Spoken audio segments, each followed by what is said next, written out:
Yo, what's up, pups? We are live with another episode of the Power Up Podcast with my boy Joe.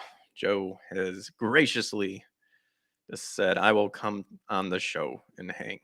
What's up, dude? Hey there, chat. Oh, just getting a little work done and A little bit of trying this, a to, little bit of that. trying to get back into the groove of life.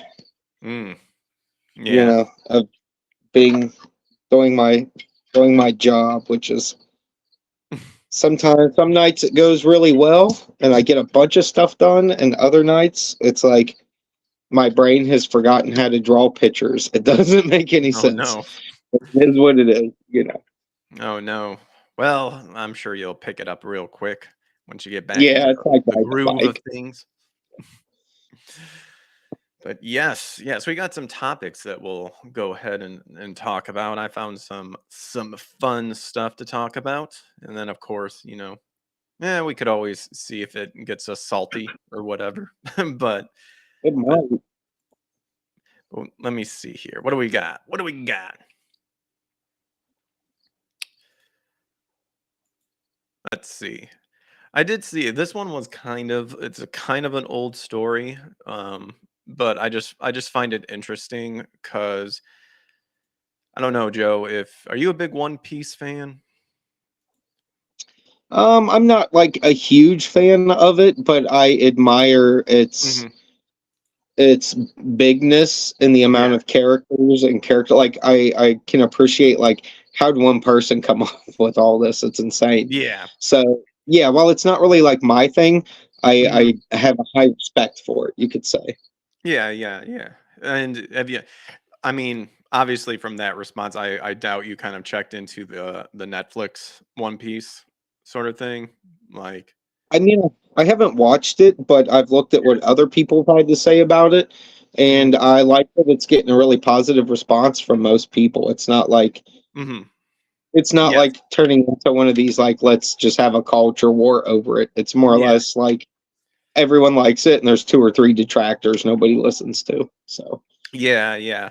Well, what I have pulled up here kind of ties in with that because it's based on the following the success of what the One Piece Netflix series is doing, which I'm in the same boat. I'm in the same boat. I'm in the same boat as you. As to I never really like. I remember. Let's see the first couple episodes I remember watching of One Piece, I think it was the 4 Kids version, which heavily censored and all that yeah, that going out of their way to turn guns into slingshots and and all that. And then I never really dived into reading the manga. Maybe I will one day. I finally actually got around watching Dragon Ball. Not watching. I did watch it, but reading the Dragon Ball Super manga, which I like more than what I do with the anime. I like how the okay, manga definitely captured more of like what I feel is Dragon Ball Z sort of thing. Which I mean, I guess you could say at this point, like you have Dragon Ball, which is its own uh, has its own charm to it, which I actually just reread again. And then you have your Z, and then you have your Super. And I felt like Super just doesn't have that charm anymore, but I kind of felt it back when I read the manga version of Super. What's up, Loki? But with all that being said, because of the success, I guess, of the One Piece Netflix series, Netflix decided to share the due date for the live action Yu Yu Hakusho, which oh, which this is kind of old news, so I mean nothing really like revealing or anything, but it does tie into the fact of you if you kept up or at least kind of looked in a little bit, Joe, about the One Piece Netflix series, you're getting kind of what you see of what normally happens when the fan service is actually good, I guess you could say, or at least because the creator of One Piece was watching over it and was like, no, you're doing this, or no, we're going this way, yeah, sort of thing.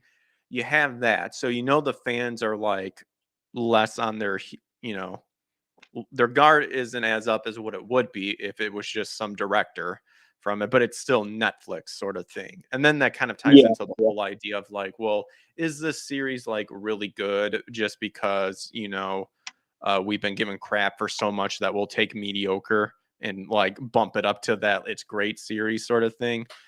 But Mhm. with the One Piece thing, you're seeing that with the supposed critics saying that it follows it too much, which is like, okay, like playing it safe by following the creator's directions. It's like, well, one, that's what it should be. So, critics are saying it's bad, but the fans are saying it's good. So you're having that. Yeah. I feel that the live action Yu Yu Hakusho that we have here is probably not going to capture that because I don't think the original creator is involved in it. You know, we got you Yeah, well, wrong. that's a risky run now because we all saw what happened with Death Note, and I think it took like Well, that fade into the past for Netflix to really be able to approach I another think, like anime live action without it being yeah, an insta bomb. and I think, yeah, Death Note really, really kind of started that for sure. And then Cowboy Bebop came along, and it was just like Yeah. you had the perfect anime to do this, and you shat all over it and like sucked at it to where even the All you creator had said to do was 100% copy Cowboy Bebop the show, just with live action. You didn't have to do anything else. You copied the exactly, dialogue, style, the camera angles, the shots, every single thing. You just make it a carbon exactly, copy with exactly. real people. That's all anyone wants, you know. That's all anyone wants when Disney tries to make live action of their cartoons, and it's always fucking awful. It's like all people want is Beauty and the Beast, but exactly the same as the animated show. And then you guys would go, well, why would someone want that? It's like, because that's what they want. That's what they grew up on. Nobody cares about your new hot take on something that was already perfect when it had zero actors. All right. Yeah, So, we've got you wrong here. Over on Rumble said watch the first episode of the remake of Rurouni Kenshin. Very good series so far. Doing an excellent job following the manga and actually even tying in some stuff. And it gives me hope that they won't change too much. Yeah, the remake of Rurouni Kenshin. If you're talking about the anime, the 2023 version of Rurouni Kenshin is very good so far, and I would recommend it. I also even recommend, and you've heard me say this before, but I think when it comes to a live action adaptation of an anime, I think the Rurouni Kenshin series is probably the best version to showcase on making anime believable inside of like our universe because it didn't go for like the brightly colorful and stuff. And like for what Yu Yu Hakusho, like the previews of the pictures of the actors who are going to play that, you've got characters that hair are bright red, pink, and all this stuff, and it just doesn't flow well in reality. Now you had bright hair in Kenshin, but they cleverly downplayed it to where that red hair of Kenshin in the live action is more of that dirty blonde, kind of like what I have, maybe just a tad bit lighter, and like strands of it seen to where when they shine shadows and lighting on it, you see it like you see it show up, but it's not overpowering. I hate to say it, but like it's taking it's using that Christopher Nolan sort of element to make it grittier or at least tone it down to make it more based in reality. But yet with the Kenshin series, you still have your choreograph and your wire play uh fighting things to where like some of the stuff you clearly know no one can do as a human, but you forgive yeah. it because everything else kind of goes well and blends in as well. You wrong said the Japanese live action was perfect. I don't know why they wanted America to do it over. And you're referring to the Death Note. I never saw. I've heard of the live action Death Notes, but I haven't seen it. I do know people do kind of knock it for the CGI. I'm one to where I feel at this point, uh, if Man, I know it's just a budget thing, and studios don't want to go back to it. It's your animatronics and your puppetry and all that stuff. Like the more you can use that, utilize it because it actually is existing in the same space, and just touch it up a little bit, it's going to be more convincing, especially nowadays with the technology. But everyone wants to go the CG route because it's cheaper. Understandable, but we're seeing how everybody is dealing Well, with it. Japanese CG is notoriously awful, anyways. Like, they're these strange people where they know how to come up with like software and tech that's really Mhm. good, but they don't know how to implement it in their own country in any shape or form. Like, I was Oh yeah. talking to my homeboy that lives over in Tokyo, and he Mhm. said he's just now starting to see debit card machines at a lot of places. Like, it's blowing his mind because it's just they're like they've been cash only for forever, Yeah, that's and crazy. he's like, it's so weird. You only see it in like offshoot places that get a lot of tourists, like a hotel, maybe Yeah. that's like a hit that's getting a lot of Americans or other countries. And he's like, you don't, there's nobody takes credit cards. No one has credit card machines at stores here because it's just non existent. He's like, now you're starting to see them even pop up in like little restaurants and places like that. And he's just super weirded out by it, where, we've been used to that for like 25, 30 years over here. Yeah. But, even their CGI is just like notoriously awful. Like occasionally it'll be okay, but like the Attack on Titan movies at the time, I thought the CGI, while a little rough here and there, I could like look past it. It was like good Mhm. enough. Yeah, I'm the But same way. Did you ever see, Shin Godzilla? yeah, yeah, The and I movie with enjoyed most of it. Yeah, I thought it was. In fact, Hideki Anno's version?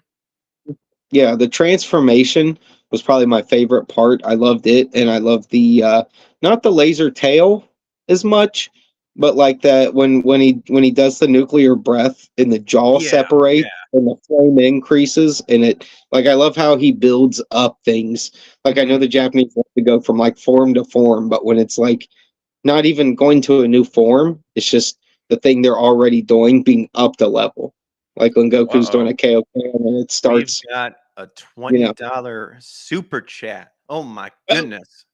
A blessing. oh, Thank you. It's from Shani. hi, Shanny. Oh, Said, "I Shanny, the spy a ultimate Joe sweet. Ball." And then a bunch of eyeballs looking over there. And with her celebrating 6 months of membership for the Power Up podcast. Always a blessing. Thank you. Thank you to Yes, thank you, anyone sir. who decides to go above and beyond besides just, pushing up the algorithm, which, in the end is really what makes it, that's the most I ask of anybody is just help boost up the algorithm and smash the subscribe button and, punch that thumbs up to help the channel and turn on notifications to know when we go live, whether it's me game streaming or doing a Power Up podcast show like we have here, whether it's solo or with guests, like with Joe. Shani says, "Love y'all." Well, I love you too, girl. You. Yes, yes, Shanny Um, is a sweetheart, of course. Indeed, indeed. Captain Falcon says the Wii U is an underrated console. The Wii U should have just been the Wii, is what it is. That's all it is. Mhm. It, they should have just waited a little bit and then just made the Wii U come out to begin with. But we'll get to that topic here. But yeah, going back to what you were saying, Joe, about the Godzilla with Hideki Anno and the transformation. Yeah, like that looked awesome, obviously, but you could tell that some of the CGI could have been a tad bit better that you knew. Yeah, And my biggest thing was the one that you could clearly tell, like, oh, you probably should have spent more time cleaning that up a little bit. Is the remember when he's still crawling on on his stomach, but his eyeballs are like at the side? yeah. Remember, like, that's when like, that's to me, it was like, yeah, that could have been a little bit better cleaned up and stuff There, like yeah, that. there were a few shots like that where it looked a little, I guess you could say, like silly when it was flopping around, first coming on the land, crawling around and shit. But Yeah. in its defense, like when you can tell what somebody was trying to do Mhm. and you get it and you're like, yeah, it's cool. It's just the execution was a little off, from keeping it maximum cool. Um, Something about the dead eyeballs. like the eyes that didn't really look around much, that were kind of always just like just dead eyeballs, almost like a puppet, where they put no movement in there.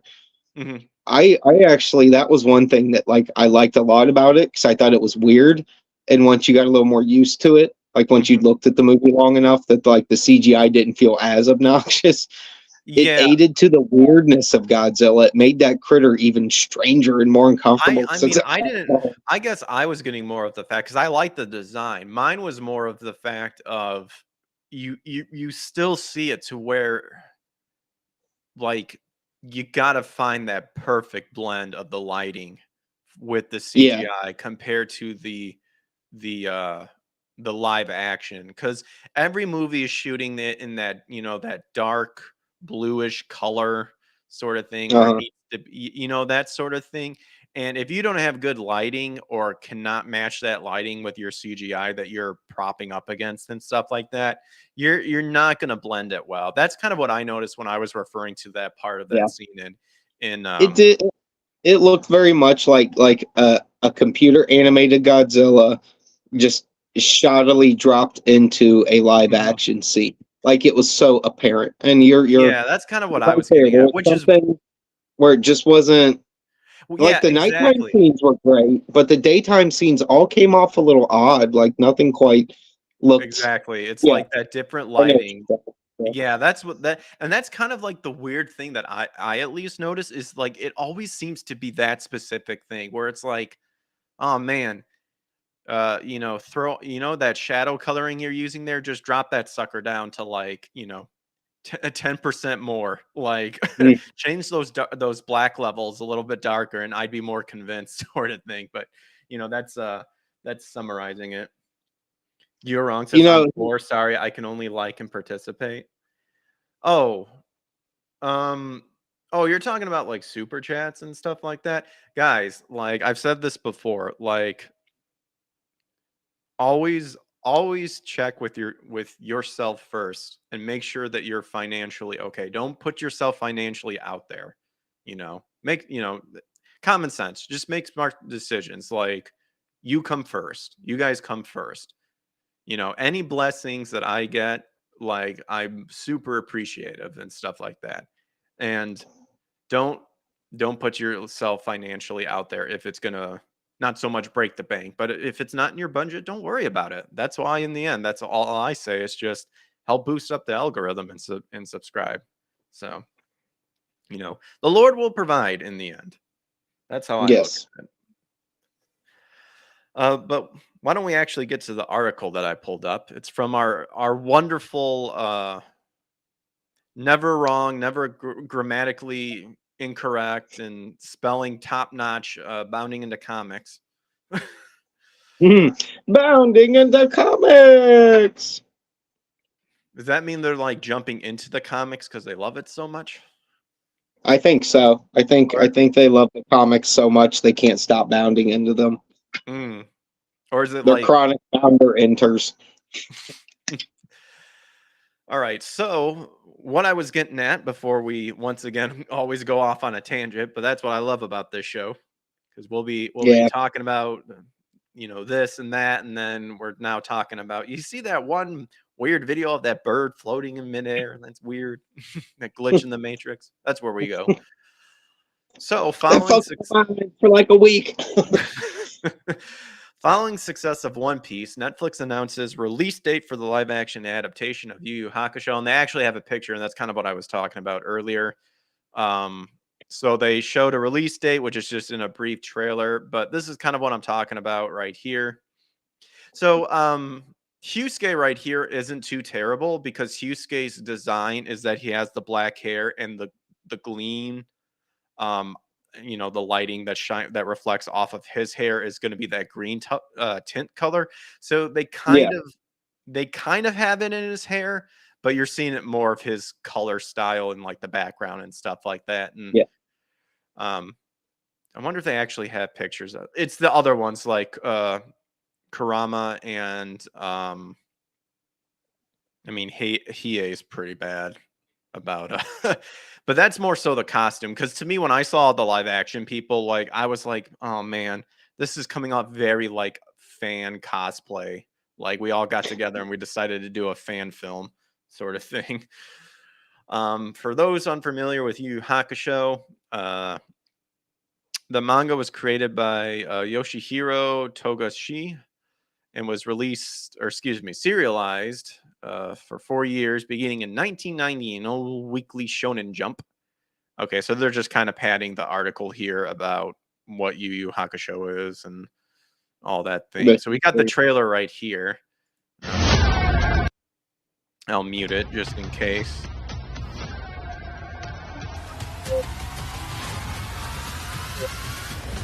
Assuming it's of this year.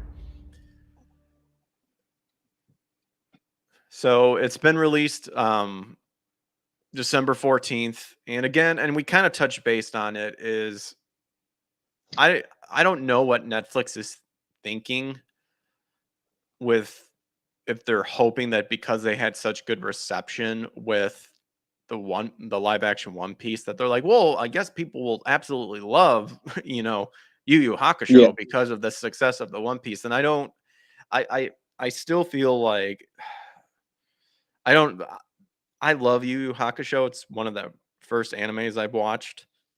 And like then I remember because it was that high school time where it's like I'll stay up a little bit late, but we still got to go to bed because we got to get up in the morning. Unless you're the guy that was like, fuck high school, I don't care, sort of thing. yeah. So I remember watching episodes of Yu Yu Hakusho, but then actually went back later and sat down and watched the whole thing. Really loved it, but then again, I'm not sure if the actual creator is involved working with Netflix. So along with the article, because I kind of want to see what Bounding into the Comics is talking about, because part of me is like, I don't know if you guys really know what you're gonna be talking about. Sorry, I got distracted. That's all The right. press release. Netflix noted the show was created using the same strategy to create the successful One Piece series, utilizing a unique global one team production strategy that spanned both Japan and the United States. The same approach to adapt the acclaimed One Piece manga. Netflix took the same level of commitment to quality and authenticity in the live action One Piece to the production of Yu Yu Hakusho. Okay, so I just and of course part of the show is I just pick articles that catch my interest. I don't know how padded they are and whatnot. Yeah, um but I don't agree with that statement at all, because I remember looking over what the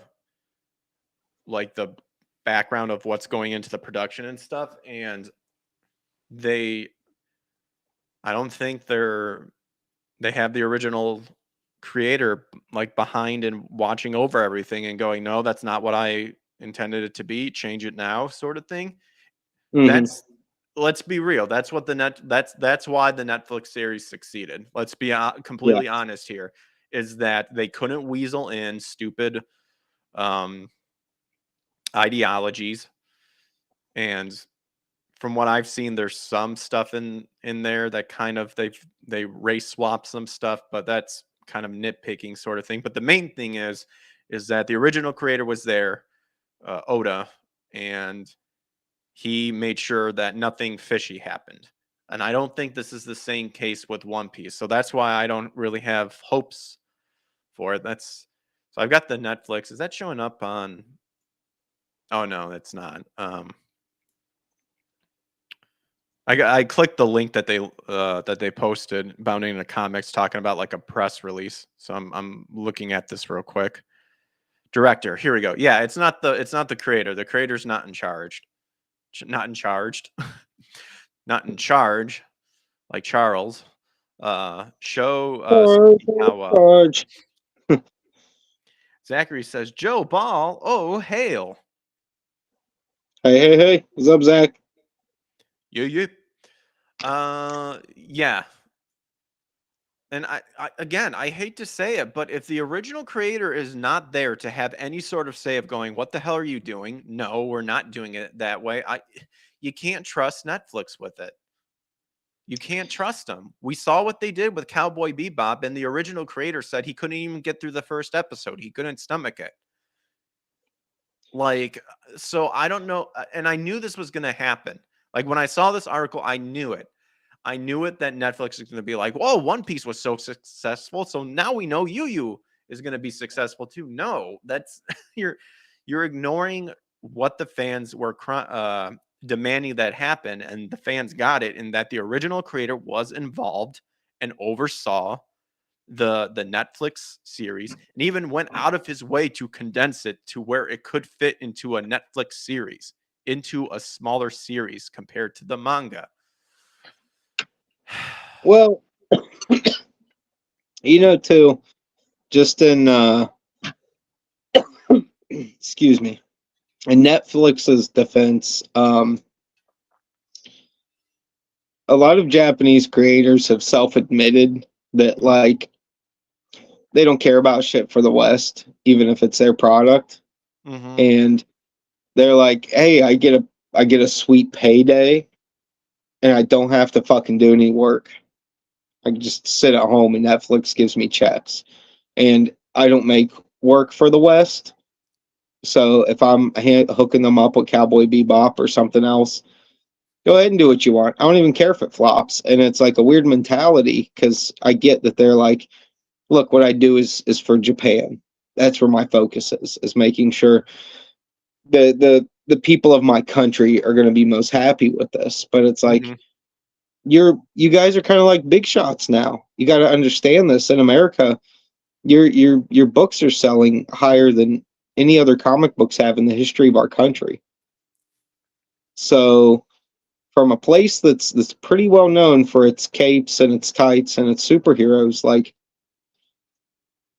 I take a little pride in the fact that you're so fucking big over here now, and your books sell so well, and manga numbers are what they are because it's absolutely insane. Like a lot of us that live here and know our own people would die to be able to have these. It would not die. That's a stupid descriptor.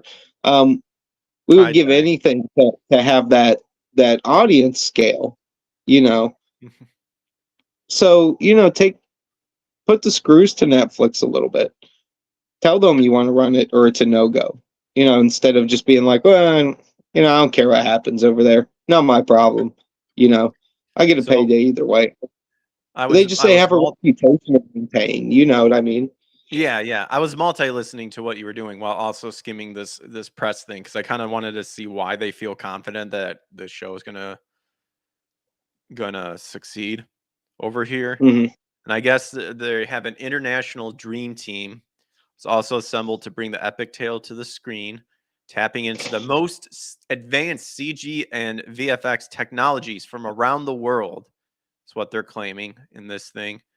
Um, that's giving I, that'll when I hear all I hear is diversity higher, but okay. Yeah, no, they're using, I guess, what's called scanline VFX, and declared that it was instrumental in giving life to all the characters, both human and yokai Hmm. spirits, while delivering realistic battle action sequence. Well, we'll see. We'll see what happens with that one. Yeah, yeah.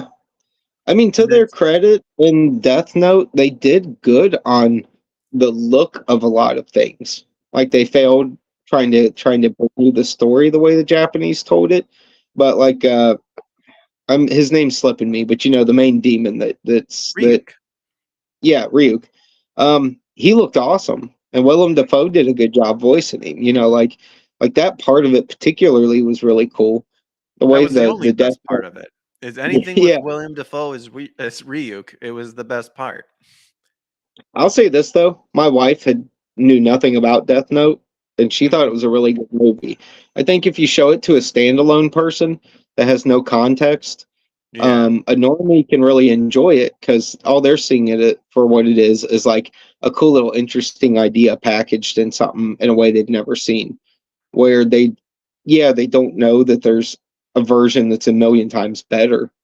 But if Yeah. they're people that are not prone to watch anime or read manga to begin with, which is most normal females, um, things like the Death Note movie is a way to get them in to pique their interest, even So if it's that's how not the you best. can. pick up women is just show them the Netflix live action USA Death Note movie, and No, you're in.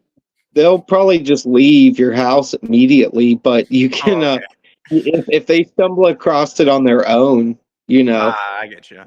it might suck them in. I think Oh, if you okay. say, "Hey, there's this cool movie. It's based on a manga," they're going to hear the word manga or anime and instantly be like, "Nah, no thanks." But that's But when the doors are already locked and they can't leave because you didn't oh tell no, them that until they were inside your house. you're watching Death Note with me. Yep, I'm not doing it by myself. You don't understand. It's terrible. it's terrible. Why, It's terrible. why are we Hey, watching it then? Because you're hey, gonna I get I through this. un I unfortunately hate to say that I've seen Dragon Ball Evolution more than I've seen the live action Death Note. One Dude, was like I've never watched Evolution, but I the hear it's first like the cringe. yeah, the first time was like, okay, let's hear what all the hubbub is about. The second time was like, no, that can't be. Like I must have been tricked, so I watched it again. And then the third time was obviously when you're making fun of it. So I Yeah, gave it more attention than what I should. But going off of again what Netflix was saying about Yu is apparently it's taken 5 years to complete the production of Yu, and then the team painstakingly ensured that the subtleties of every character's emotion were accurately depicted in the adaptation. The fusion of state of the art technology and a passion for staying true to the source material promises to make this adaptation a standout in the world of live action anime. And I take issue with that last part of staying true with the source material. Big X to doubt at that one because in the interview with the guy who's actually directing it, he said that he was making sure that he followed, quote, the producer's version of the show. So there you go. big red flag. Yeah. Big red flag for me. You're Wrong says One Piece is one of the largest anime franchise to ever exist. This is over on Rumble. Yu Yu Hakusho was a pretty niche anime, overshadowed by DBZ. It doesn't have the brand ignition. Uh, hmm. Anime people will like it, but I think like yeah, like if you're one of these like kids Mhm. that stumbled into anime during like Attack on Titan and One Punch Man and all Yeah, that that's the shit, one. you're probably a little less likely to be familiar with it. Yeah, that's the one thing I probably would say with your statement. You're wrong. Is that your One Pieces, your Naruto's, your Bleach, and stuff like that, they were all influenced by these animes that came out before. So it's even if the concept is completely different, like you look into any of the newer anime series that are out there and you read a little bit about the creators of them, and they're gonna say, "Oh yeah, I used to watch this back in the day. I used to really watch this. I used to really watch that." So it's nothing against what you're saying, obviously, and like this is more towards the people that are like saying like that your late 2000 like your 2012s plus animes are like the best that you've ever seen. It's like no, no, no. Like you don't even know what the foundations that these came from. Like you're You can tell their cutoff point when things like that yeah, happen. Like when you see exactly, like a man exactly. on the street video at like an anime convention where they're like, what's the best anime ever?" And yeah, the top comments are all things that have only existed for My the Hero last like 6 to Academia. 8 It's like, years. man, you know where My Hero came from? There's so many older animes that established that too. And even the people that from the 90s will tell you that the ones in the 80s really affect them too. I personally am just biased towards the 90s, early 2000s. It's because I think that's where the mixing pot was just constantly being stirred, that you had all these crazy ideas popping out and stuff like that and you never saw it before, you know? The OVA period really ramped things up, and you had studios just competing for at least visually who could do the most whack, gnarly, wild looking shit. So you really did get a ton of interesting, neat stuff that will probably never Up there. happen again between like 88 and 97. and then you had this little reboom for Cowboy Bebop where it was now just not like who can draw the nastiest dude getting blown apart. It was now who can actually like bring a good story to this as well. And it's Mhm. not just a generic OVA that has really cool animation, but the stories are all fucking stupid. So, or they're so short that you're only getting like a 45-minute peek into what could have been. You know, you only have Mhm. the studio only had so much time to work with. It's like what's it called? Our beloved Neon Genesis Evangelion, where they didn't have enough to finish the TV series. No, well, no, we won't count that because that got the end of Evangelion, which is the greatest ending to any series ever. Nothing And but death everywhere, my favorite. oh, it's perfect. It's what it should have been. It breaks my heart that it wasn't just that in the first place because that's really, if that would have just happened initially and there wouldn't have been a time gap between it, that would have probably solidified it Mhm. permanently. I mean, in my head, it is the greatest anime ever, but I know there's a little bit of disagreement on that here and there. Well, But there was just a lot of OVA stuff where you got these really short films where they are renowned and they are looked at in a big way, but when you actually go watch them, it's not so much that they're great.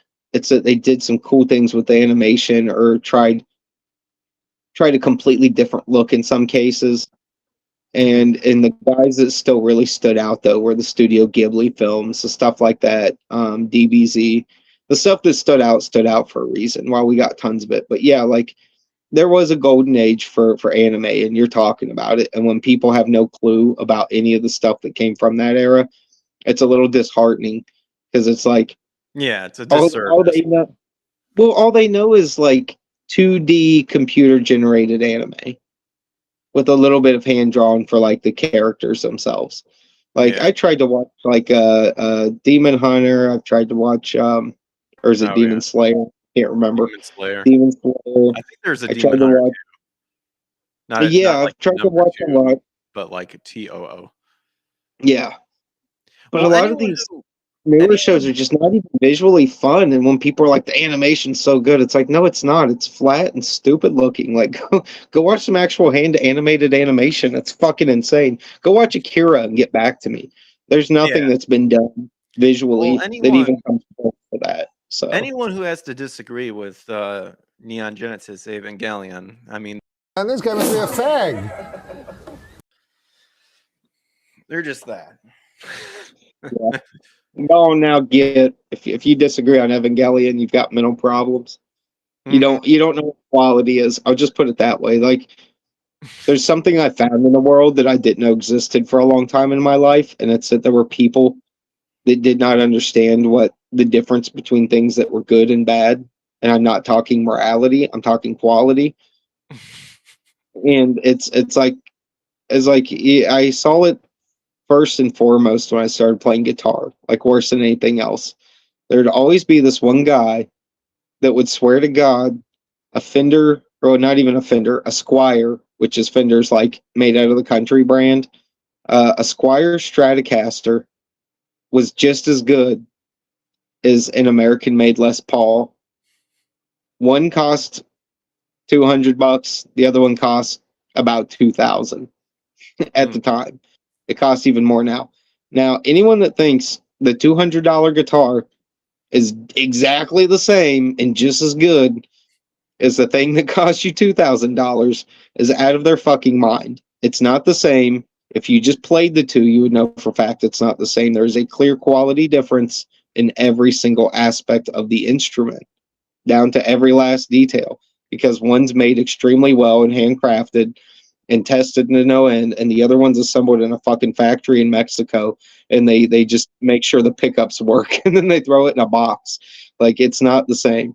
So there's a you're lot right, of that sis. in different communities, and it falls into anime and toys and comics, and it's just disheartening when it's like some people just are not they have no they don't naturally pick up on the difference between good and bad things.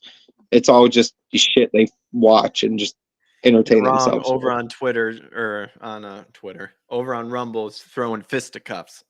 He's saying such a whiny protagonist. Every time I watch it, I get so tired of Shinji crying every episode. He's a 14-year-old boy that literally just got pulled in by your father that hasn't talked to you forever, and he's just demanding that you get into Well, this and that's robot and don't irrelevant. ask questions.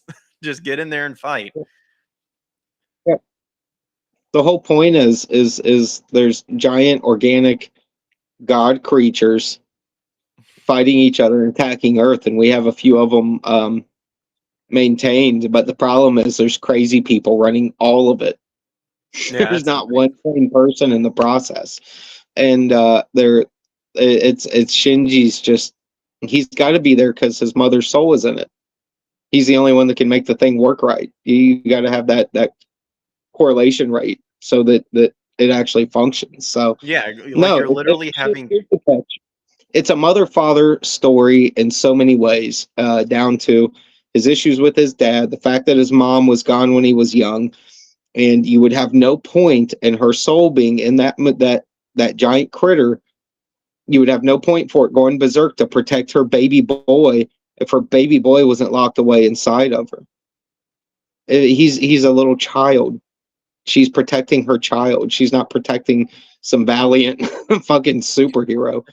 He's a boy being protected. That's the whole story. As Mama Bear protecting her child from We're this gonna. fucking terrible world. We'll we'll It's so easy to understand. we'll we'll nip that bud right there because we could just go down forever about that. But it is understandable though, and I think that's kind of like I mean, because I have heard that. I've heard a lot of people do say that. They say I don't like the main character. He's whiny. He's this and that, and it's like yeah, I can understand by it getting tiresome to hear about all that too. But now we have the same. We have the exact opposite of a lot of characters now showing up in new anime where they don't even question anything. It's like I'm the good guy and that's it. Like let's go gun ho, sort of thing. Everything, you know. We've got enough Mary Susan anime. Yeah, You know exactly. what I mean? It's filled with them, And honestly. everyone has to be a damn isekai because they have to establish like, well, he got reincarnated as this, so this is why the story is all taking place and stuff. It's like, dude, you don't need it doesn't need to be an isekai. Just start the anime with the story already established. We don't need to see how it became like in the beginning. Yeah. Well, that's the whole problem with so many things, even in the States. Like, how many Hmm. superhero movies do we have to see where you're told an origin story that we've all known since we were babies? We don't need this origin story again. I know people that have never read a single fucking issue of Spider-Man or Batman, and they've never even seen the movies really, that know the origin of Spider-Man and Batman. You don't even need the material around to know this stuff. It's exhausting. Well, I skimmed through the rest of this Yu Yu Hakusho, and it's pretty much what I opened up on that Netflix press release they did, talking about how like yeah we took 5 years to do it and stuff like that. So curious what you guys have to say about if you think that the Yu Yu Hakusho is going to live up to the to Netflix's expectation of well One Piece succeeded, so this one's going to succeed too. I have my Yeah. doubts, but you mentioned something, Joe, that kind of ties into something else that I saw, and that is about animation and the way it's going now, and how some people don't really know about how beautiful the hand drawn animations were back in the day, and that has to do with apparently, and this was kind of announced this past September, so a month ago, and that A quick is. note though on the show though, I think if Mhm. it is good, you'll be the first one to tell us that it's good. Like I feel like you won't if it is really good, you're not gonna like find a reason to just hate it. You're gonna be like, hey, this turned out to be pretty good. Some Mhm. people you can just tell they're just setting it up so that they can bitch about it later. It's like, Yeah. no, if something's actually good, Greg's gonna tell you and he's gonna let you know if it was fun and if he enjoyed it. And if it sucked, he's gonna let you know if it was awful and he couldn't That's stand it. why I have nothing that's why I really have nothing to say about the One Piece because I've never got into One Piece. I might check out the manga. It But could be fun. But tying into what you were what you were talking about, Joe, about animation and whatnot. Apparently, for Warner Brothers Japan to celebrate the 40th anniversary of Fist of the North Star, aka Hokuto no Ken, apparently there's going to be a brand new anime adaptation. So Hmm. I like my Hokuto no Ken, my Fist of the North Star. And this one's here is your classic 80s anime, um, to where you've seen it progress over time, like the different art styles and stuff. So I thought it was pretty cool that they're going to be introducing a new anime adaptation of it. This one I did kind of skim through the article, so it was just a lot of padding about the differences of the progression of the different types of Hokuto no Kens that showed up, because you have your anime series, you got a bunch of OVAs, you have the movie, which was deliciously bloody, especially when you can find the Italian version stuff spliced into it, because they could actually showcase like a lot of the gore and stuff. So you'll find like these crisp Japanese versions and then have it spliced in together. The way they got around it is they did these weird retro effects like to it, Okay. and you can just find it like on YouTube. I think someone uploaded it and stuff like that. So one of the ways they got around it censorship wise is they did like these rainbow color, not rainbow color, but like these retro like things popping out and different like coloring schemes and stuff to offset the the gore that's happening on screen. But it's dope though.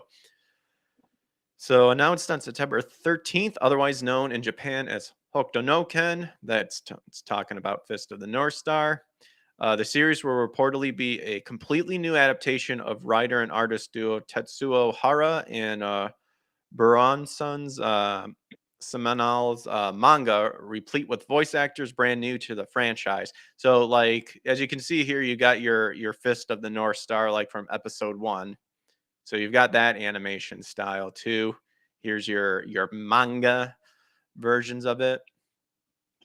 But speaking in celebration of the announcement, the aforementioned Bronson declared, translated via Crunchyroll. Oh, boo Crunchyroll. They just lost a class action lawsuit. That was pretty funny for selling their data, selling data to third parties without the consent of people. Ooh. Yeah, And that's you not can, cool. well, you got till December, U.S. folks that ever use Crunchyroll, that you can file that claim report, get yourself a sweet $30 compensation that'll cover 2 months worth of the Ultra Pro version if you re-sign up for Crunchyroll again. So don't miss out on that, folks. $30. That's the whole problem with class action lawsuits.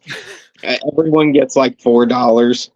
Like Yeah. I had one come in the mail once where I didn't even know I entered into any class action lawsuit. Like I didn't even know how this happened, but I got like a check for like $4 because a bank I used to bank with like 10 years ago got in a class action for like overdraft fees that were not, I don't know if they were illegal or what law they broke to cause this. I was just like, those dudes fucked me over like at least 3 or 4 times. Like, like this is I'm owed at least $100 on some bullshit, not $4. But oh well, data sales and even like data breaching is just it's out of control right now. Yeah. So I guess Buronson or Buronson, I guess is the name. I'm stumbling over that one because I'm trying to be as proper as possible. But I guess he is the creator. Excuse me, he is the creator, and a work from 40 years ago will be reborn as an animated work. I took a step back from animation at the time, since it's a little different from manga. He continued. Now, animation and movie technology has evolved tremendously.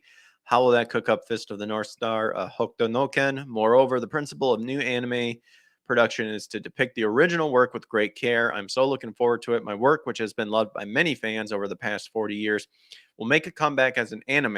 I look forward to enjoy it with everyone else. So I do like that he said that he's putting his faith in the fact, and it looks like he'll be a part of it too. So he'll be able to depict his original work with great care. I'm just hoping it doesn't end up like that weird berserker art style. You know what The I'm talking about. the Berserk movies for like Netflix are also fucking terrible. Like I can't even describe how irritating they are. Like, and don't get me wrong, there's a lot of people that'll be like, "Well, what about the 1997 series?" It's like it's okay, but That's let's I stop saw that touting it one. like, It was okay. yeah, it's not great though. It still doesn't hold up to the intensity of the manga in any shape or form when there's no excuses for it. It's all right there for you to work from. It's just Mhm. they once again it was something filled with cheap tricks to I should have try sent to it in convince the us. I should have sent it in the group thing. Did you ever watch that one berserker thing that I sent in the group chat? Probably. I just my memory's shit, so I don't Oh, it's remember, in but I'll there. go You should check it out again. because I think they're doing another berserk, and animation looks. Netflix or okay. All right, No, good. not Well, I'll Netflix. take No, a no, look no, at no, it. not Netflix. Not Netflix. Okay. Because the Different Netflix studio Berserk stuff altogether. is literally the worst 2D CGI animation you'll ever see. Oh, it It's was like awful. there's like 2D CGI that's not so bad. Like there was a guy that did a fan Star Wars film that way. It was like a 7-minute TIE fighter anime, and it was really fucking good. Like it was amazing. And the only thing that was a little off was like some of the body movements when guys were moving were a little too close to the little CGI models he was working off of. Hmm. Outside of that, though, looked amazing.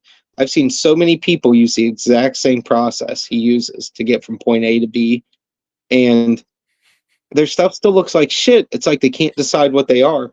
Are we CGI or are we 2D? Are we 3D or are we 2D? It's like, Yeah, no, just be 2D, but use the advantage of what CGI offers you and trace the that was like a movements. Don't that was like a failed 2.5D. That berserker do thing. Uh, such trash. Makes me so okay. mad. Looks like this is from Bounding into Comics again. So they're just padding it with the uh, the manga a little bit. So then, notably, the series has even continued on. Yeah. So you had your manga, 1983 release. It's launched so many different anime, video games. Oh yeah, the live action Hollywood adaptation with Gary Daniels, Fist of the North Star. Oh my goodness. I don't even Um, remember that. oh, you can find it on YouTube. It's pretty bad. The Yeah, series yeah, I has was gonna say, do I want to? no, you just find the part where you actually get some Hokuto no Ken action because they actually did kind of go out of their way to showcase like when he punches someone, they actually made a prosthetic of the guy's like jaw like That's it's pretty sweet. it is. It's pretty funny. But the acting, is very, very stiff. Does he do that? Yeah, yeah, yeah, yeah, yeah, yeah, yeah, yeah, yeah. Like when he's giving them the hits. He doesn't do the yeah, yeah, yeah, yeah, but there Yeah. is a scene where he does the rapid thing, and it's not like sped up or anything. It's him just punching as fast as he can. And a lot of the moves like aren't even touching him. It's bad. Like literally there's a YouTube clip that you can just type in Fist of the North Star live action. Okay. And it's literally the thumbnail is literally the guy with the dislocated jaw. Just watch that part and you'll get the entire movie. Will do. I will. I'll check that out. Thank you. You'll get the entire movie. So yeah, okay, yeah. So as you can see down here, like this is where like the Hokuto, like different art styles kind of taking place. This is like the Fist of the North Star, the Cursed City. So you have that more detailed, gigantic, like more Western influence type of comic sort of thing. Yeah, it doesn't really. It's just an announcement saying that apparently a new studio or a new series is going to come about. But I hope it's good.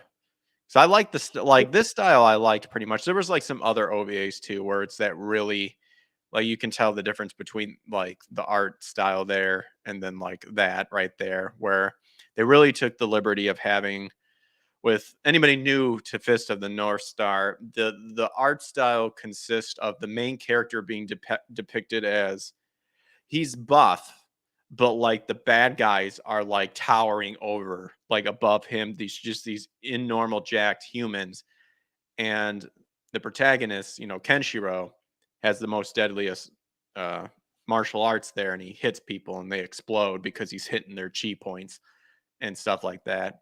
And you kind of have that It's all, dynamic to where you would think with the protagonist, he would be depicted as a big, buff, gnarly guy. Well, he is, but like the bad guys just overshadow him. And that's kind of like a unique thing that you kind of don't see in a whole lot of anime or manga anymore.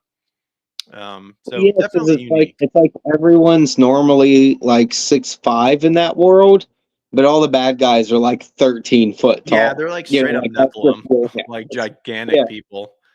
it's like yeah, the hero's big compared to us, but in Mhm. his world, you know, only the lackeys are smaller than him. And even some of the lackeys, they draw them like "Arr!" with the streaky background, and they're Well, like yeah, three and times.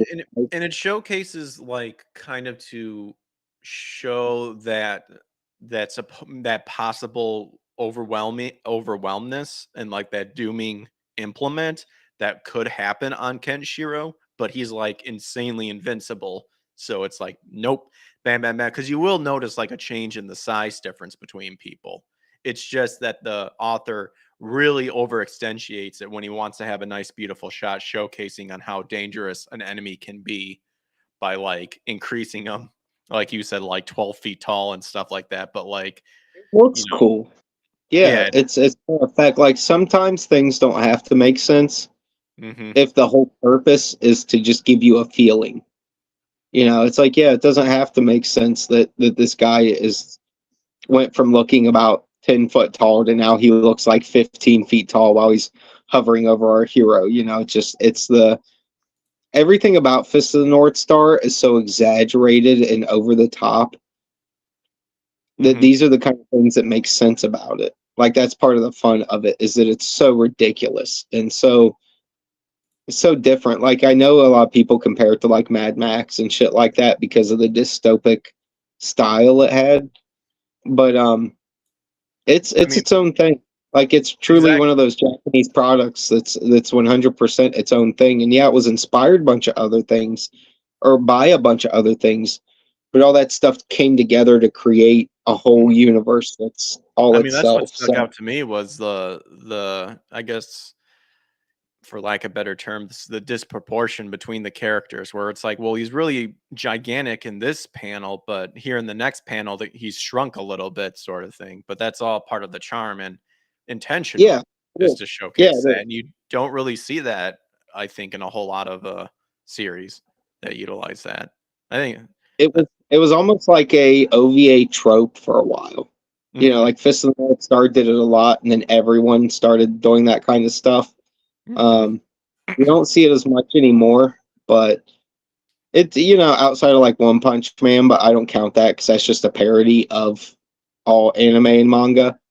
So you expect it there, but Yeah, outside of I like One Punch Man just because I like the concept of someone who's like already starts off as like God pretty much like trying to rekindle that feeling of like why do I need to train? Why do I need to do this? Like I'm bored because I can yeah, beat everybody already. I actually really do like that concept of it. And but yeah, I do agree. Like One Punch Man was a joke sort of thing of like what happens if the character's just God to begin with and can just beat everybody. the humor's so good though. It's a rare show where the humor really hits home, where you don't have to be like from Japan to get the jokes. Yeah, You know what I I love mean? it. Like it's not 100% regional. So I like that like even the lobster in the very first episode, the giant lobster or crab, how he's just mad 'cause someone drew nipples on him and he's Oh standing yeah, there wearing absolutely. underwear, but he turned into because he was a glutton for crab, he turned into a crab. Like it's just so silly, but it's still funny. And the kid kicking the soccer ball and it keeps hitting him in the face. You don't got to be from Japan to get that. That's just funny on paper. Oh Oh yeah, yeah, there's this kid who keeps kicking the soccer ball into his own head. and he can't He's erase the fucking nipples stupid. his handler. Uh, I love it. yeah. I love it. It's good. Well, Joe, you have a family, um, possibly some gaming and stuff like that here and there with old Nintendo, maybe. I Oh, for guess sure. Nintendo. So earlier, I believe uh, this year, Nintendo ended the, I believe the Wii U, maybe even the 3DS. I think I have it in one of the articles here. eShops that shut down. Well, now they're finally ending the online service for the 3DS and the Wii U. So they were quick to clarify that the Pokemon Bank apparently will remain unaffected for now, and that users will still be able to download updates and purchase software. But in early April 2024, online play and other functions that uses online communications will end for the Nintendo 3DS and Wii U software. This also includes online cooperative play, internet ranking, and data distribution. And then we can find more at a link there. Please note that if an event occurs that would make it difficult to continue online service for Nintendo 3DS and Wii U software, you may have to discontinue service earlier than planned. Uh-oh. Sincerely thank players for using the online service for Nintendo 3DS and Wii U software over a long period of time, and apologize for this inconvenience. Now, I know you're not a big gamer, Joe, when it comes to that, but one of the things that's kind of rumbling around currently that you may have seen on Twitter or something like that is the fact that Best Buy and Best Buy and there's another one, possibly Target. They're going to be ending physical game distribution. Oh, Everybody's wow. Yeah, everyone's wanting to go to the digital. They're pushing Mhm. for the digital archives and stuff like this. And maybe you could probably give an insight of your thoughts on kind of how, like, comparing it to comics, for example, because a lot of people will probably tell you you got to have the comic in your hand, and whether it's your hardbound sort of thing or um, the actual paper itself of like an actual comic, Yeah. as opposed to like the what are they called? The not an anonymous or omni. What is it? Those anonymous books where they like combined like a bunch of stuff Yeah, an together. omnibus. It's Omnibus. basically just Yeah. another word for a graphic novel. It's just a really big graphic novel that Yeah, usually covers yeah, yeah. Like obviously people. obviously there's a difference between that because that's, the paper you're reading now on comics, especially like the old Mhm. version comics are completely different sort of thing. Um y- you're going to have the people, which I would assume a lot of people in the comic industry still like that physical element, and that's probably like one of the major things, but I'm sure there's some people where it's like, yeah, if I'm on the go, I want a digital version that I don't mind reading and stuff like that. It's weird because there is like I think the difference with video games and comics is Mhm. that video games can probably survive this because enough people will be willing to still just download if that's what their option is. Mhm. But you're gonna have to do some kind of price adjustment, bare minimum. So that's a Mhm. whole catch. Like I can sell my book for, 35, $45. But if I did that just in digital form, even though in all fairness, you're still getting the same content, no one's gonna pay 35 or $45 for it digitally. I'll be lucky if they pay $3 for it Mhm. digitally. You know what I mean? It's like there's a small minority of people out there that like digital. And then there's another group of people that say they love digital and it's all they read, but they also don't buy digital. They Mhm. only read free shit. They go to webtoons or different places. And it's content that costs them nothing. So of course they like digital. Um, so it's tough, and I don't know how much of that criticism video games will face if they'll have some kind of special order for people that do want their physical copies, because there are people that are super hard up about that, especially in games and Mhm. movies and things where So once a it's lot of digital, it can be altered way too easily, and it's a Mhm. It's just scary to people, and I get it. It's not that they don't like change. It's that it's too easy to change it Mhm. after the fact. It's not the change of the format. It's the things we've already seen happen when Exactly, these formats.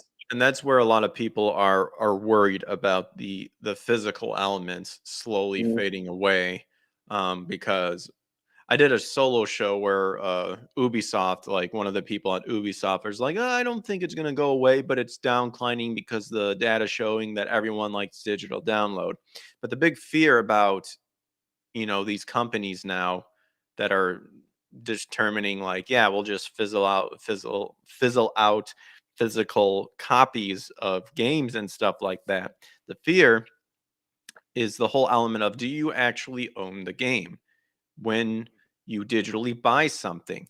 Now, the caveats of some owning of digital versions is the caveat of like, oh, you'll get early access. If you download the game digitally, you'll get a code that it will unlock the game an hour before its, planned release date and stuff like that. Or you'll get DLCs, or you'll get extra stuff added to it. But but what we've seen in the video game industry that people don't like are these stupid modern remake stuff.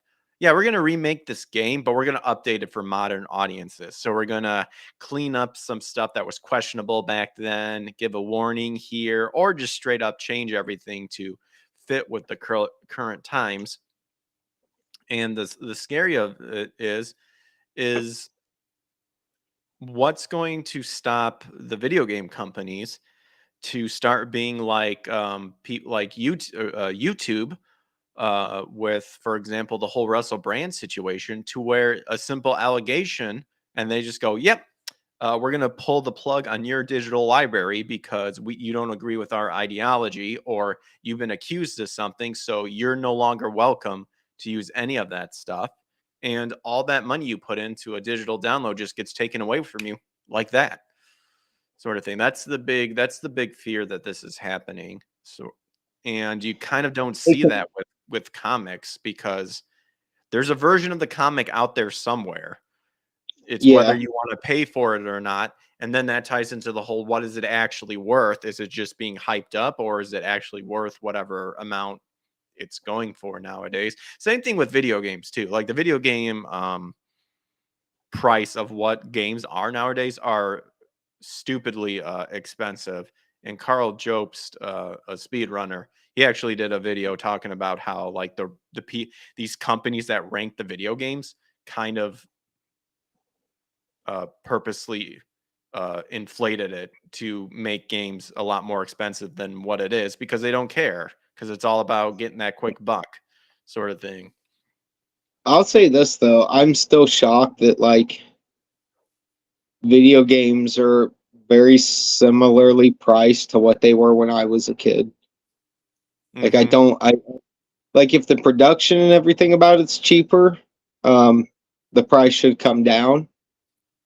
And I know most of what raised the prices when I was a kid was chip shortages occurring so often, Hmm. and therefore Nintendo was giving people less product, so there was less of it there. So yeah, it sold quick and it was expensive, but it wasn't these. It's not the reasons it was expensive. It was the reason a Ninja Turtles game was $65 when I was a kid in I remember like that. 1990 or 1989 was because a chip shortage and there weren't a lot of games out there.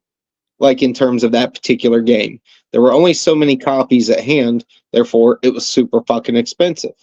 Hmm. Now there are no shortage of games. There's no chip shortage. There's no disc shortage. There's no Hmm. generic. There's no reason there for it. So I understand like when gamers are going, I'm paying 60 to $80 for the big ones. I know that's not every single game. There's some throwaway games, movie games, shit like that no one cares about that are like $20 the day they come out. Yeah. Um, stuff for kids. But when the big titles cost that much, at least when I was a kid, you got the whole game.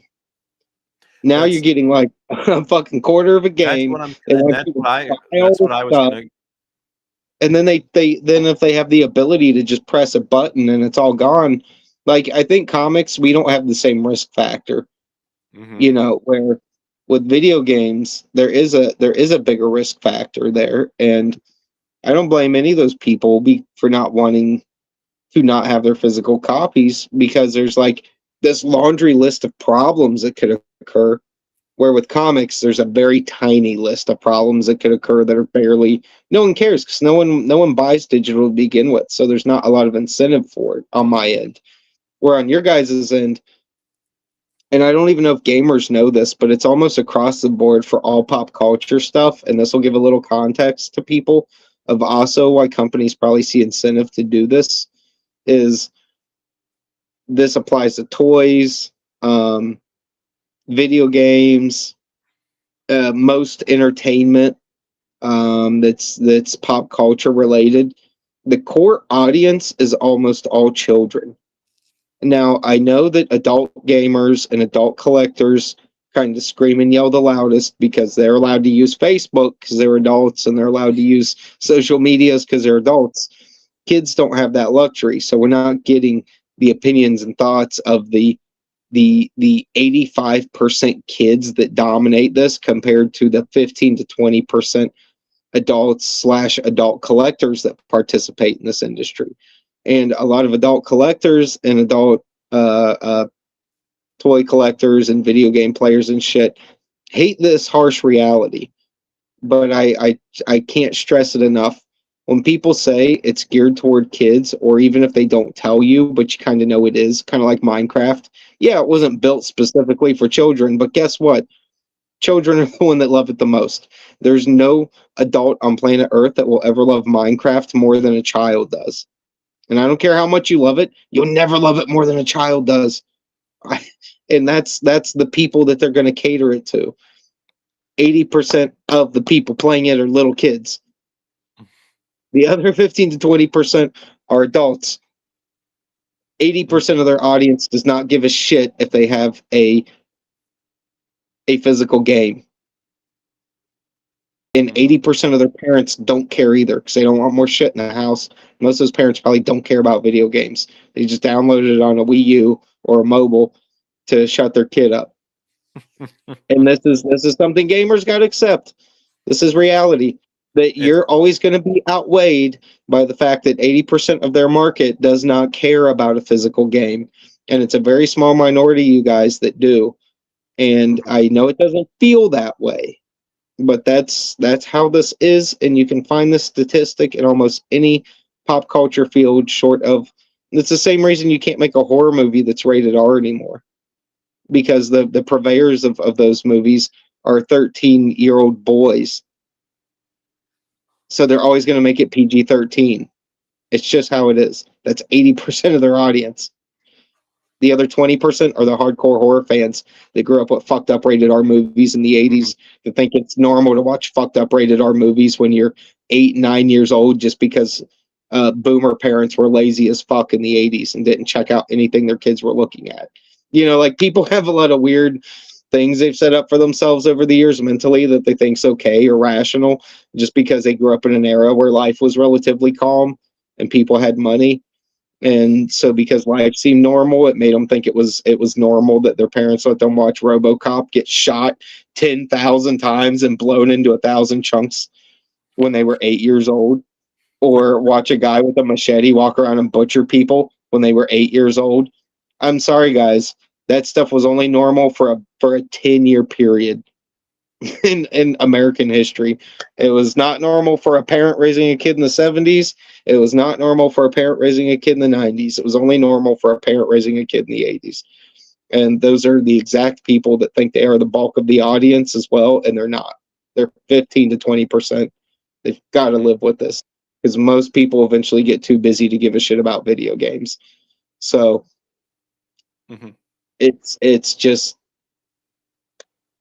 I hate to say, guys, I have to deal with the realities of my comic book market and the people I'm selling to being very, very small. And it's a reality that people got to face with everything. We're not in Japan, guys. We're not in a country where people appreciate the art, where the art's timeless and is passed down generation by generation. where we care. Those days are long gone. Maybe we'll get back to them. Maybe these kids that watched fucked up movies when they were 8 years old in 1986 will lead to passing that artwork on. Maybe that 15 to 20% will be responsible for better things in the future for our art. And I consider video games art because there's no doubt they are.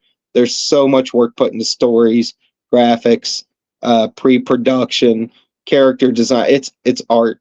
It's just as much art as anything else out there.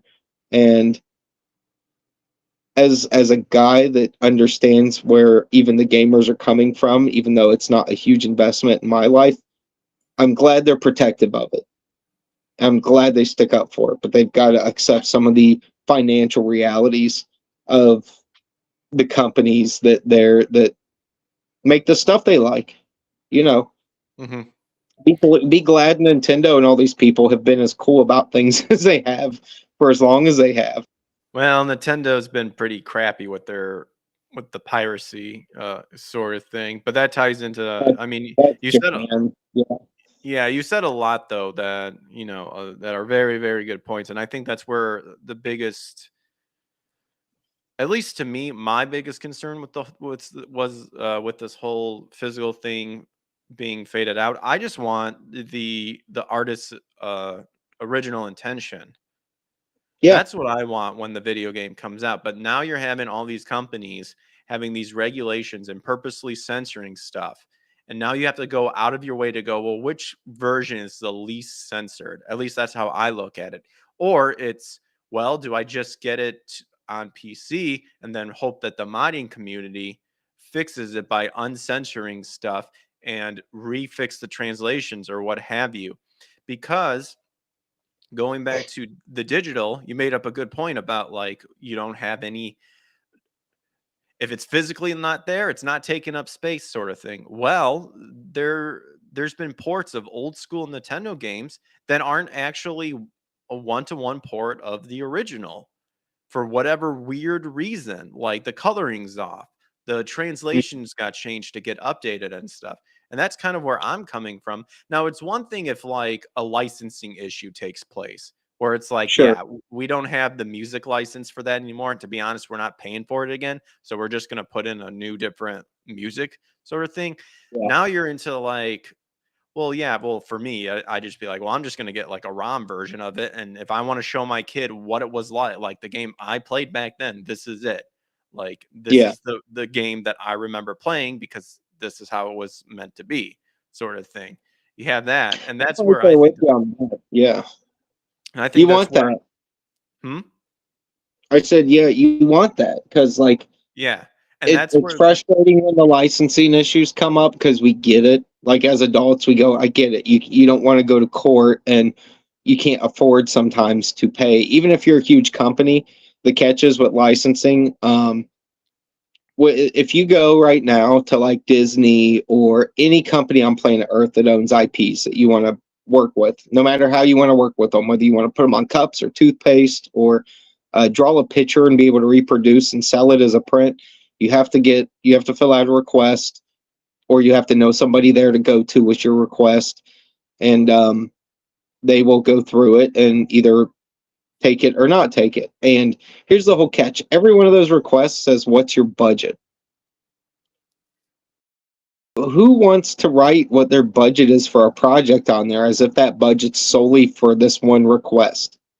You know what I mean? They hmm, try this shit where if you're working on a big project and they think, "Oh, well, I'm going to suck $6 million out of this film for music that they want." It's like that's not really fair because our budget's only 15 million and the actors are sucking up half of that. The crew's sucking up the next quarter of that.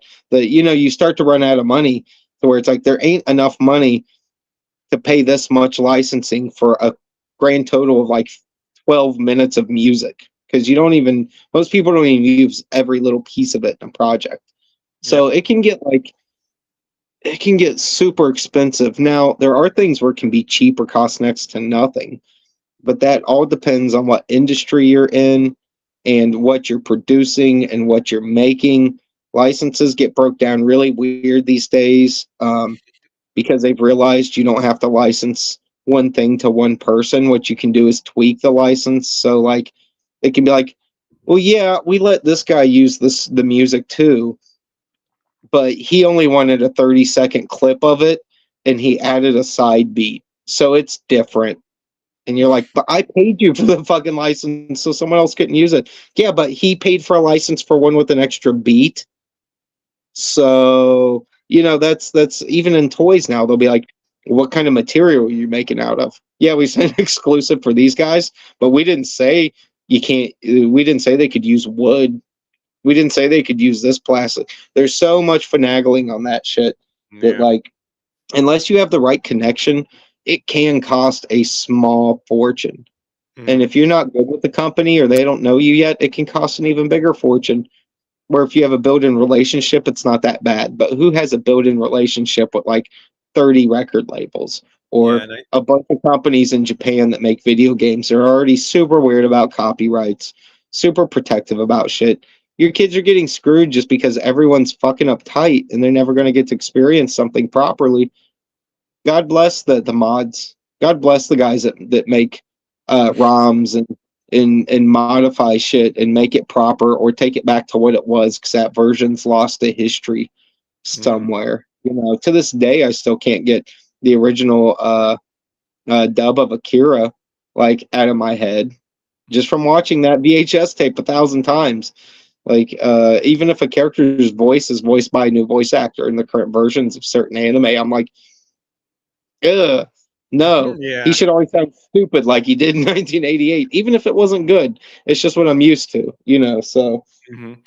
Yeah, and I think you did hit it again too about the broad range of everything too. And I think that's with the video game industry. I think that's where it hurts the most because there's so many things coming at it at once. Where unlike the comic book era, when it comes or the comic book area, excuse me, not era, area. I mean, you guys like well, it's like what you said. Like you guys have to deal with technically physical or digital, and everyone's gonna 9 times out of 10 go physical, and we don't need to worry about that because we can get it. Well, you yeah, have that weird percent with video games. It's I mean, I guess even with comics too. I mean, who knows, they could be censoring the comics when they make the digital versions where they're cleaning up some old school speech that they found rude or not up with the times and stuff. But I think at that point, then you'll just have a woke version of that thing. So I it guess that's has. kind of a different beast as opposed to video game It stuff. sort of happened on the smaller scale. There was Yeah, that's kind of what I assumed. But like with the Michael Turner. Well, I'm sorry, Michael Turner was one of the hmm top comic book artist of all time. He passed some years ago. hmm Younger fellow though. It's not like he was old. And his artwork was mostly known because he drew really beautiful women. Now, a lot of people act like it was all like just TNA and cheap stuff to draw fans in, but it wasn't. He truly drew like his artwork was beauty. He hmm just drew beautiful things. His males were beautiful. His women were beautiful. hmm His cities were beautiful. Everything he drew had beauty to it. And DC Comics reprinted a like a I think it was a Superman or a Batman and Superman story he did in one of their like anthology books that they put in Walmart, where it was like a sampling of a few different superhero books just crammed into one, and then hmm they'd sell it kind of cheap, like a Shonen Jump, like a big thick cheap book you could just kind of read through and throw away later. hmm And they took Michael Turner's artwork, and the worst part is they did a terrible job at it. The Of course. females, anytime it was like a shot from behind or something where you really saw the shape of their butt, they would take and like flatten it out with color, like a bad editing job. Didn't even try to edit it right, and it would just be like this weird flat spot on the page. And it's like, why are you? The girls aren't naked; they're clothed. You can just see their form. Why are you making a giant flat spot on this guy's beautiful artwork? It's beauty. It's not perverted. It's not degenerate. It's beauty. And no one asked for this. Even the SJWs didn't ask for this because this guy's not looked at that way. Even the SJWs can't bring themselves to try to fuck with what he did because he was just a gentle, kind man that gave us great artwork for years.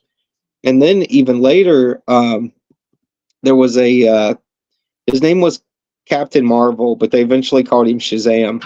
Mhm. They did a reprint of all the old Shazam books, and I think most of it was pre DC because it was like a character they bought from a company they absorbed back in like the 50s or something or the 60s. Mhm. And because the book was a product of its time, there was a lot of stuff that would be looked at as like a little racially insensitive or maybe Who a cares? stereotypical portrayal that's not appropriate these days. And I would say like not I'd that say you who should have cares? changed any of it, but it was like I can understand maybe some people being like, I don't want to read this just because I don't want to be bothered by it. But it's not something it'd be like taking the sale of like a classic novel and just not selling it because it had a word of its era in it. Like if you've ever read Blood Meridian, it was written in the 80s, but because it's so based off a historical fact, you would think it was written back in the day because there were so many N words, there were so many racial slurs, there was so much rough language. But it's nobody looks at it that way. Random House doesn't stop selling copies of the book. In fact, the guy that wrote it wrote some of their most famous books, still sell well to this day. Um, but for some reason, the SJWs they just had to go after this Captain Marvel reprint. It was just a reprint of old books combined. They got it canceled. They canceled the publication of of Wow. of a graphic novel just because it was a product of its time. It's like no one's saying you have to agree with it or even like it. But some collectors will never have the opportunity to get this stuff because it's so rare, so hard to find. It was printed on pulp paper that literally falls apart in your hands because it's so old. This is the only way you might get this little piece of comic book history. And that got ruined because some liberals got uptight about the language and the depiction of some of the characters in it. And it's ridiculous, man. It's frustrating. And I really don't want that to come to video games. I know you Mhm. guys have already been through enough as gamers with redone games, changes to characters, That's the paranoia thing. over the little bit of fan service that's in there. Like they're going to get their company canceled because they left in some 90s fan service. Yeah, Um, that's the thing. it's, It's just it comes everywhere with the video game thing, and that's where everyone doesn't want a digital thing because it's like, well, yeah, we know you guys are changing it. We know you guys change it. You'll either masquerade behind it by saying it's a modern uptake version of it, or you'll do a port of old games and then still clean that up, or not even um, properly it's port just it going to right. lead to a successful black market of physical copies of games that will never be made physical officially. That's all it's going to lead to. It's going to be guys that make ROMs and say, I can burn this to a disc, Yep. you Yeah, know, people and people make I can find yeah, a case and put reproduction. an image in it. Yeah, Yeah. literally reproduction cartridges, and that's the Mhm. thing.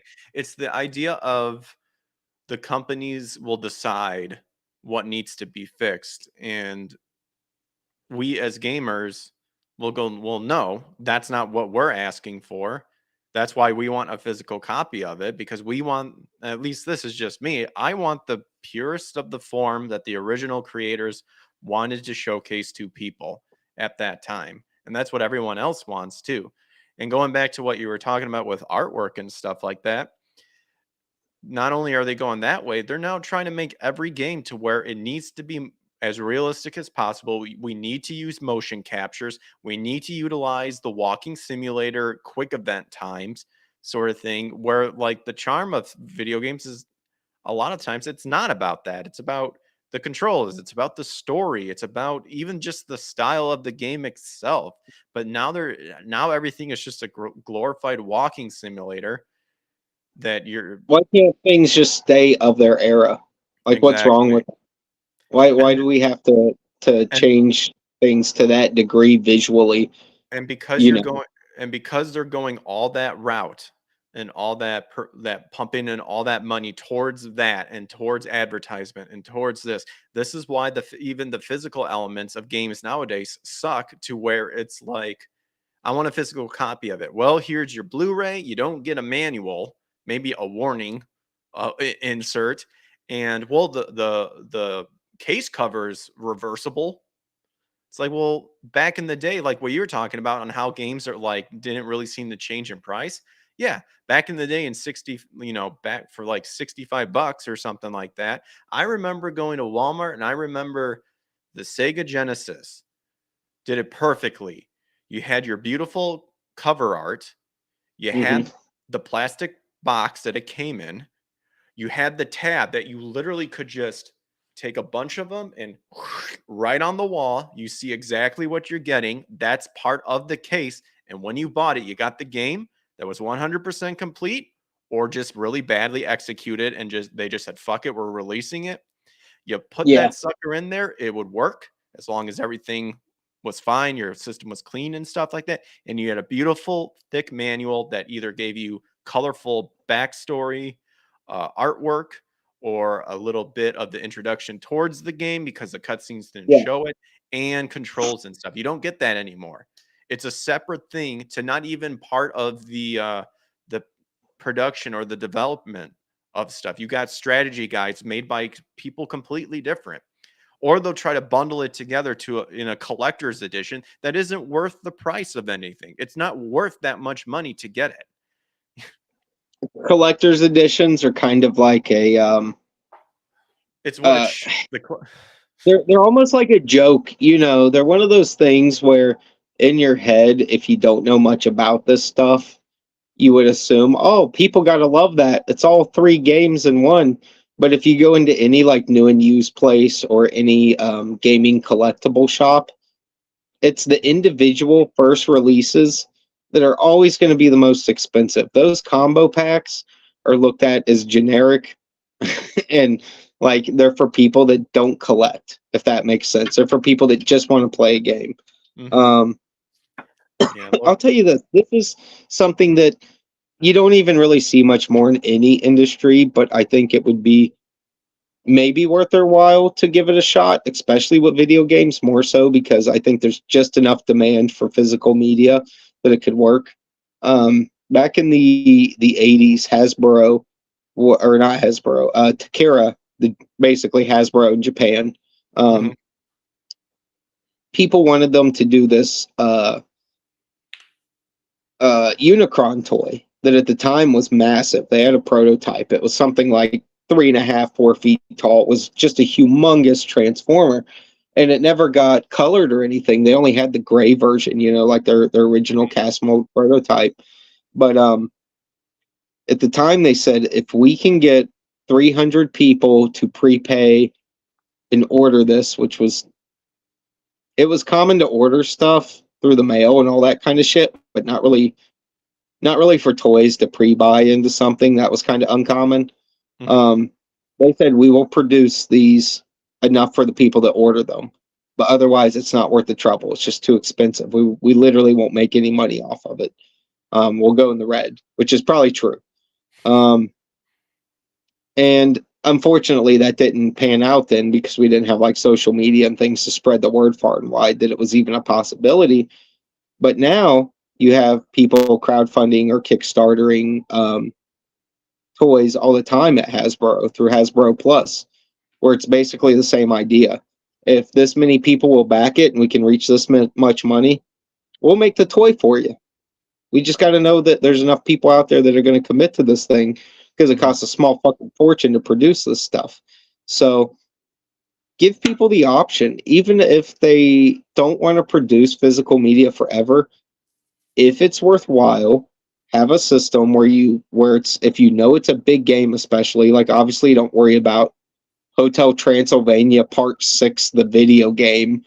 Like no one cares about a physical media version of that. But on your big games, have an option up that says you get your nice case, you get your booklet, you get your game, you get everything you want if we meet this threshold. And you'll really find out who wants physical media. and that Mm, will give everyone their fair chance to still get it. Now, if that's not worth the trouble to them, it's just not worth the trouble. But it seems to be working for some of these smaller third-party companies that do these. Uh, what's the one that fired the chick not too long ago, or the guy that ended up getting work with Ripa? Um, Carolyn? yeah, but Yeah, what was the company? limited run games. Limited run games, like Yep. something in that nature kind of works for them. You know, they're giving you kind of an old school package with a little extra, and people seem to be digging that. So there's got to be a way, even if they work with a third party, even if Mhm. it's not the company itself. There's a zillion third party companies that would go, let us make your physical copy. Just Yeah. please. We know we can And make it work. that's kind So, of like the other thing that people are worried about too is just where it's going because all this SJW is getting inserted, and then you have bullshit like that where, oh, we found a true. tweet that doesn't agree with our ideology, so you're fired, and it's like, well, fuck you then. Like, I'm not buying shit from you ever again. But you know who you should buy from? That is the man Joe Ball himself. And speaking of crowdfunding, check this sucker out. Death, death, death, baby. Ooh, nice. Ooh. Almost breaking that 88K. We're at Yeah. 87,759. Still open. Still plenty of perks to snag and grab, except all the ones that say sold out. So that's awesome. uh, we got we've got the color line art manga 3-pack. You got your manga edition if you like your manga feel, Yes, sir. or your hardcover color edition. That's the one I snagged. And line art and color 2-pack and original art and signed books. But yeah, you got a lot of tiers that you can go ahead and claim. And we've got beautiful artwork that you can see down here that you can check it out and whatnot. So if anybody's interested and it looks appealing to you, I'd say give it a look see. It's in the description below, along with the other. Is Swarm still going? Yeah, yeah, it's in demand, I think, at this point. In demand. But yeah, Okay. Yes, we also have Swarm, which is in the description as well, and that is by the other co-creator of King Toad Incorporated. We got Swarm right here, 3485, looking good. We got an all cover bundle. We've got individual artist covers that you can look at, mhm, including the man Joe himself. We got a bunch of bundles and tiers still open. So if you're interested in yeah, just a good old fashioned superhero comic, check out Swarm. If you want something of the supernatural mecha um, berserk detailed style, check out Joe's. Anything yes. you want to add to that, Joe? No, I think you did good, man. I appreciate the plug. Um, Always. yeah, everyone give it a shot. Check it out if that's something you're into. My book, Death, that's a little more artsy fartsy and over the top. Swarm is obviously just good old fashioned hero adventure stories, like Greg was saying. Yeah, give them a look. See, they're fun books. I'm still working on Death, unfortunately. But Swarm is completely finished. It's ready to go. We're waiting on the last bit of books to come in the mail, but Shane's got nearly everything in hand, so those things will start going out here Nice. very soon. Yeah. So, Sweet. Sweet. but yeah. Other than that, dude, I got some stuff I got to go deal with the family here, so I'm going to jump off. But thank you for having me on, Greg. I will get a Yeah. hold of you again here soon as well. To the audience and to the crowd, thank you everyone for tuning in and viewing. And hopefully, I'll get my act together here and I can spend a little more time with Greg on the streams because it's a fun show to go on because me and him got enough like-minded stuff that we can Oh, chat yes. for a little bit. Oh, I bring yes. up Evangelion around my other friends, and they're like, "Huh? Is that anime?" And I'm like, "You don't even know. You You don't don't even even know. Get know the get out. Evangelion." Get the fuck out. Well, yeah, thanks Yeah, for hanging out with me as long as you could, Joe. So yeah. appreciate it. Thanks for having me, brother. Yeah. Oh yeah, yeah, we'll catch up. I mean, we kind of did in the beginning. So yep. Just a bunch of insanity. We all know. Well, Uh God bless you, my dude. I will see you next time I see you. yeah, just hit me up or I'll hit you All up. right, have a good night. All right, see you, dude. All right, chat. It is just us. We'll wrap up the show here uh, with something that interests me from Niche Gamer, and that is a looks like an indie video game that kind of has an interesting combo that's going it. So we'll look over at this article, and then we'll go ahead and wrap up the show here. And that is Spiritfall. Apparently, it's a Devil May Cry meets Hades. I actually really enjoyed the Hades, and I believe Hades 2 is coming out at some point. But really like the art style, definitely captured me, and just the fact of a Devil May Cry meets Hades sort of game sparked my interest. So let's see what we've got going here. So continuing our coverage of excellent early access titles, we have the 2D hack and slash. I do like me my hack and slash platformer Spiritfall. In Spiritfall, you play as the death-defying Omen Forged, an unknown warrior who received a sacred mask and must use its power to open the Great Gate, which has severed the connection between humanity and spirits. Uh-oh.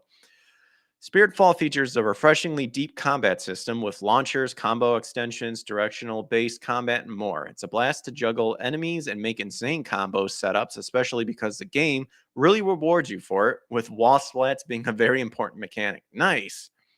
Dude, that's awesome. Yeah, you definitely got your Hades feel to it. Is this I wonder if it's kind of made by the same people. Oh well, we'll read more. So bosses also follow this armor rule, which means that the first half of fights as you carefully dodge around their attacks and doing your best not to get hit, while the second half has you absolutely styling on them with every combo you can pull off. You can see influences from multiple roguelike present in Spiritfall, like the branch map from Slay the Spire, the map branch. I played Hollow Knights too. Hollow Knights is a good one. I just thought of that. The multiple god boons from Hades, that's cool. And the protagonist design being really similar to the beheaded from Dead Cells. Spirit, as well as your weapons in the rooms you will explore, and it's pretty clear how every unlock inches you a little closer towards beating the game. Spiritfall works because it picks mechanics that were already established by other games and replicates them really well. It reminds me a lot of the first entries in the Darksider series. Ooh, I liked Darksider. Got a little repetitive when you had to like go through areas that you already went through just because you just then got an ability that allows you to go through.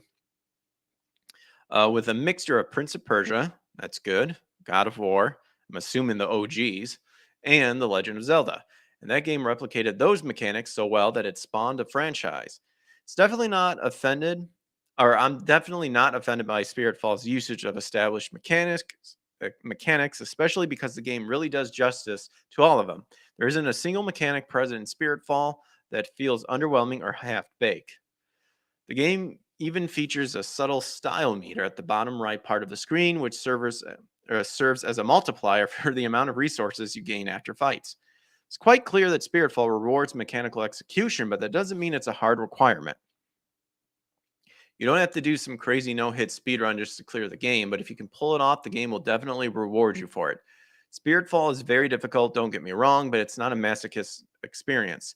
Its combat is definitely the highlight of the game, taking inspiration from the Super Smash Bros. Series. Okay.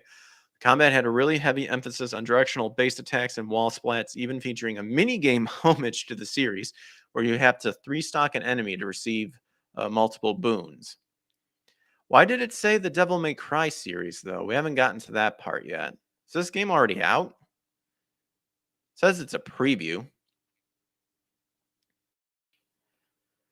As you collect multiple boons, combat really starts to kick in gear as you have to juggle the multiple status effects given to you by the spirits and adjust your gameplay around taking full advantage of your upgrades. The spirit upgrades cover all of your moves and you can mix and match them at will. Each spirit has a unique skill attached to them, which ranges from a fiery dash that burns enemies to a doppelganger that will copy your moves in real time.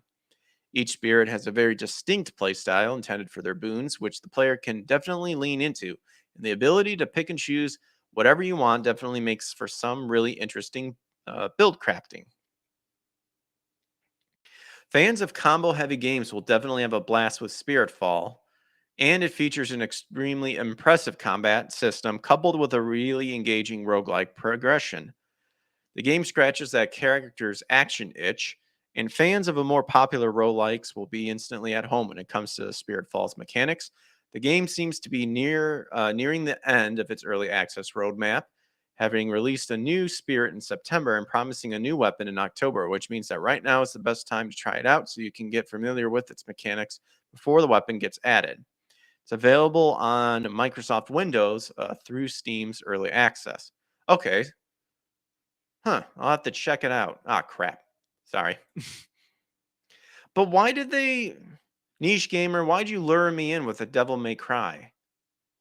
I saw nothing of Devil May Cry in that. Look, I just searched Devil May Cry, and Devil May Cry is the only is the only thing that got me. Well, it's Devil only appeared in the title, nowhere else in this. Well, it got me, so sure. Loki, now it's just us. Yeah, I saw all of your comments, Loki. Well, I liked it. Like you can definitely tell that it's very Hades based. The art style. I mean, even the art style still reminds me of Hades. But I'm liking. I mean, it sounds promising. I think I'll definitely check it out. Like I said, I like me my hack and slash. Oh, excuse me. Games, but I guess it's early access on Steam, so guys should maybe check it out. Maybe give it a go and support it. But that's pretty much all of what I've had today to talk about. So I think we'll go ahead and we'll just wind down the stream early. I'll actually get me some food. But thanks to everyone who joined. Thanks for all the support. All I ask is that to help the channel grow, if you're new, maybe subscribe, punch that thumbs up button, and turn on notifications to know when I go live. We were on YouTube and Rumble, and we do game streaming. We do this, the Power Up podcast, whether it's a solo show or guests like we had Joe on. Check out the descriptions for my other social media listed, as well as the projects Swarm and Death, Death, Death. I have done I helped make the King Toad Incorporated website. So definitely check out Joe and Shane's work. So, and if you feel like supporting them, maybe give her a look see. And of course, anything else beyond that, we have the membership tiers on YouTube and the locals on Rumble as well, if people want to go beyond just helping out with the algorithm. And of course, we're always trying to get more guests here. I've reached out to a lot of people, I've heard back from a lot of people, but a lot of them are busy, and that we'll try to set something else up later within the month. So hopefully we'll get that all situated. But thanks again for all your guys' support and your unconditional love. Appreciate it.